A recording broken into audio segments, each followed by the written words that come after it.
নমস্কার বন্ধুরা, আজ দার্জিলিং যাত্রাপথের দ্বিতীয় ব্লগে তোমাদের সকলকে স্বাগতম। তেনজিং নর্গে বাস টার্মিনাল থেকে 125 টাকায় বাস টিকিট কেটে আমি যাত্রা শুরু করে দিয়েছি। আমাদের বাস কিন্তু অলরেডি রওনা দিয়ে দিয়েছে দার্জিলিংয়ের উদ্দেশ্যে। তোমাদের ইনফরমেশনের জন্য জানিয়ে রাখি, সকাল 7টা ও 8টার বাস টিকিট তোমরা অনলাইনে কাটতে পারবে, রেড বাস বা মেক মাই ট্রিপ থেকে। আমার ভয় ছিল যদি আমার বাস না পৌঁছায়, তাই আমি আর অনলাইনে টিকিট কাটিনি, অফলাইনেই কেটে নিয়েছি। কিন্তু আমার বাস টাইমলি পৌঁছে গেছিল। সারা রাত জেগে থাকার পর আমার এত ক্লান্ত লাগছিল, কিন্তু এত সুন্দর দৃশ্য দেখার পর আমার উত্তেজনার সকল ক্লান্তিই যেন চলে গেছিল।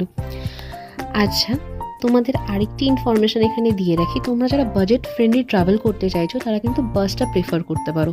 125 টাকা নেবে, আর শেয়ার গাড়িতে 250 টাকা। যেহেতু আমি সোলো এবং বাজেট ফ্রেন্ডলি ট্রাভেল করছি, তাই আমি বাসটাই প্রেফার করেছি।